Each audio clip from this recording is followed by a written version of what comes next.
Have you ever wondered why your plants are not doing well, whereas the same plants in your neighbor's garden is doing really well? Or have you ever thought that why am I not getting ample fruits, whereas all others are getting really good fruit yield? You might not be considering one factor in the garden. And this is the most important factor that decides what plant you can grow, how frequently you need to water, and how good a yield will be. I am Sumesh Nayak, known as 1500 square feet gardener, and this is the gardening series where every week I share my experience and garden knowledge with each one of you through the YouTube video. Today I am going to talk about this most important factor, that is nothing but sunlight. Sunlight decides everything in your garden. People may not be noticing it. Most of the people don't give weightage for this factor. They think gardening is all about buying the plants, giving fertilizer and water, so that is called gardening. But sunlight is the most important thing. That's the secret ingredient. People assume that, okay, yeah, I can see the sun outside. What's the big deal? Likewise, plants also will get ample sunlight. But you are wrong. Let's look at how sun changes throughout the year. Let me show you this. We know that sun rises in the east and sets in the west. So when you look at the summer time, the days are longer and we get more sunlight. And during winter, we get less daytime and less sunlight. So the midpoint where the sun rises in the east and sets in the west, that is called equinox. So that happens twice a year. The first one is March 20th.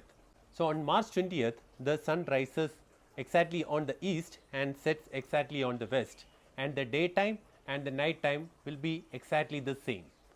So gradually, one by one day, the sun goes further northwards and comes to the northeast position, and slowly it starts returning it back. And over the period of time, it will come again to the east position on September 20th. That's exactly 6 months from the first equinox. Then gradually it goes further down and goes to the southeast. That is where the winter occurs, or the Christmas time, where the sunlight will be very limited. Let's see how that impacts the plants or the garden. So this is the sun map of our villa layout. You can see March 26 it is equinox. On April the sun goes further northeast, and in May it again goes north further.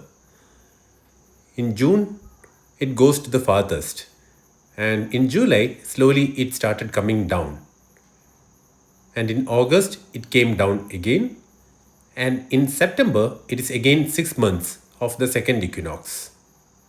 October, sun went to the southern hemisphere, so it started coming from below. November also same, and December again it started coming down. Jan it started coming up again. February again slowly coming up, and March again another equinox. Now let's make it more interesting. Imagine this matchbox as an apartment complex, and we are going to see how the sunlight changes. So the sun rises in the east and goes like this and sets in the west. You can see the shadow that it is casting. So the building casts a shadow on the garden. If it is on the southern side, or if it is on the northeast or southwest side. Likewise, when you look at if the building is on the northern end, let's see, look at the difference. So there is no shadow casting on the plot because it is on the northern side. Now let's look at the apartment setup.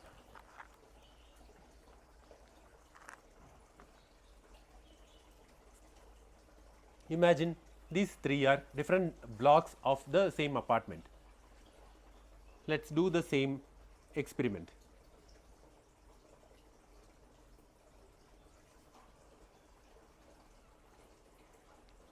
you can see how one apartment block is casting the shadow on the other one. Even during the winter months, you can see how the shadow game is happening. So, looking at this setup, the apartments with the north facing balcony, they will get the very minimal sunlight, and the apartments which are facing towards the southern side or the southern east side, that gets the maximum sunlight. So, that will be ideal for gardening. So this is the layout for an independent house. So you can see the north plot. That is not ideal because it will cast the shadow of the building, and the east and the west side. So it is okay for gardening because less impact. And the south side, that is the best site for creating a garden. And you can also see how the sun changes during summer and winter. So there are three types of sunlight. One is the direct sunlight. I am standing in the direct sun. And the second one is diffuse sunlight. You can see here I am standing below the tree, and the tree is getting the direct sunlight, and the area over here is getting a diffuse sunlight. So it may not be constant all the time, but it will get decent amount of sunlight.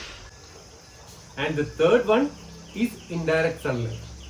So I am standing in the shade here where there is no option of direct sunlight. So the sunlight gets reflected through the plants or other area and gets a bright indirect sunlight over here. So the type of plants will be different for direct sunlight, diffuse sunlight and indirect sunlight. You need to choose the plants accordingly. And also remember that fruit trees require maximum direct sunlight. So if you are not getting direct sunlight, you may not be able to get good yield out of your fruit trees.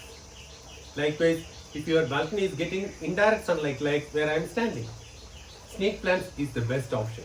You can go for CC, philodendrons or money plants as well. I hope now you realized how important sunlight is, how that is creating a shadow in your garden. So before purchasing a plant, you need to observe how much sunlight you are getting in your garden area. I hope you learned something from this video, and if you find it interesting, give it a like and comment your thoughts. Do consider subscribing to the channel, and thank you for watching. Have a wonderful day. Happy gardening.